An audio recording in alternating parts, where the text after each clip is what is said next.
ప్రభుత్వ టెర్రరిజంతో పెట్టుబడులు పరారైపోవడం. నాకు అమర్ రాజా ఇండస్ట్రీస్ ఒకప్పుడు దిశ ఏదైతే అమర్ రాజా పెట్టారో వాళ్ళంతా ఒకటి ఆలోచించారు. చిత్తూరు జిల్లా మేము మా జిల్లాలో ఇండస్ట్రీ పెట్టాలని ఇండస్ట్రీ అతను పెడితే అతన్ని ఎన్ని విధాల ఇబ్బందులు పెట్టాలని ఇబ్బందులు పెట్టి ఇప్పుడు పెట్టుబడులు వేరే రాష్ట్రానికి పోయే పరిస్థితి వచ్చింది. అంటే సొంత రాష్ట్రంలో పుట్టిన పారిశ్రామికవేత్త కూడా పెట్టుబడి పెట్టలేని పరిస్థితి, పెట్టినా కాపాడుకోలేని పరిస్థితి వచ్చిందంటే అది ఆనాటి దుస్థితి. 24% నిరుద్యోగం, దేశంలోనే అతిపెద్ద నిరుద్యోగం ఉన్న రాష్ట్రం మన రాష్ట్రం అయ్యే పరిస్థితికి వచ్చింది. 5 ఏళ్లలో దిశ విపరీతంగా క్రైమ్ రేటు పెరిగింది, దళితుల హత్యలు పెరిగిపోయినాయి, డోర్ డెలివరీ. నిన్నే నాకు ఆశ్చర్యం వేసింది, ప్రజాస్వామ్యాన్ని కాపాడాలని చెప్పి ప్లేకార్డు పట్టుకొచ్చారు. ఏం చెప్పాలో అర్థం కాలేదు. ఆ డోర్ డెలివరీ చేసిన వ్యక్తి కూడా ప్లేకార్డు.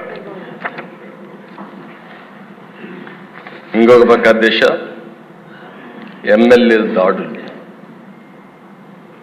అబ్దుల్ సలాం ఆ కుటుంబాన్ని నేను ఇప్పుడు కూడా మర్చిపోలేకపోతున్నా. ఎంత దిశ మనిషి చనిపోవాలనుకున్నాడు, బాధలు భరించలేక.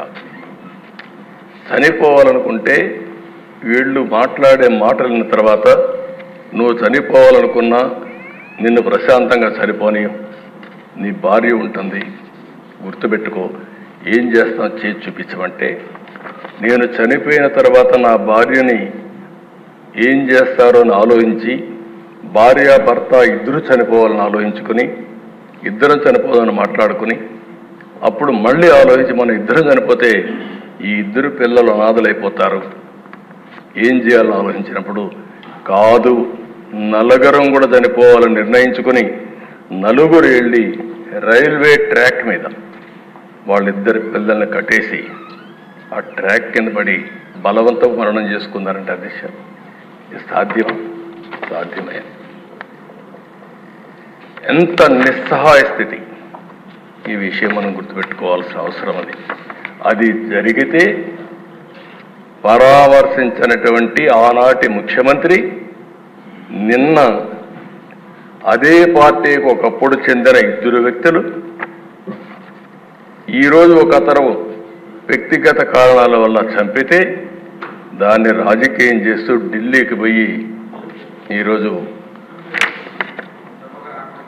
ఈ సభకు రాకుండా, సభకు వచ్చే ధైర్యం కూడా లేదులేండి.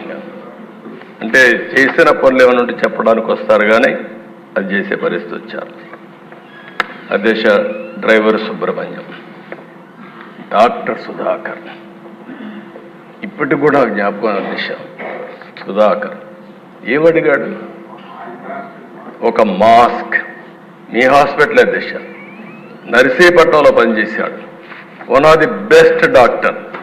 ఒకటే అడిగాడు, నేను ఎంతైనా పనిచేస్తా కానీ కరోనా భయంకరమైన వ్యాధి, ఒకవేళ వస్తే మాకు కూడా ప్రమాదం ఉంటుంది, మాస్క్ ఇవ్వండి, అప్పుడప్పుడు మార్చండి అని ఒక మాస్క్ అడిగిన నేరానికి అహంకారమైన ఈ ప్రభుత్వం వేటాడి పిచ్చివాణి చేసి నడి రోడ్లో చంపేసే పరిస్థితికి వచ్చారు.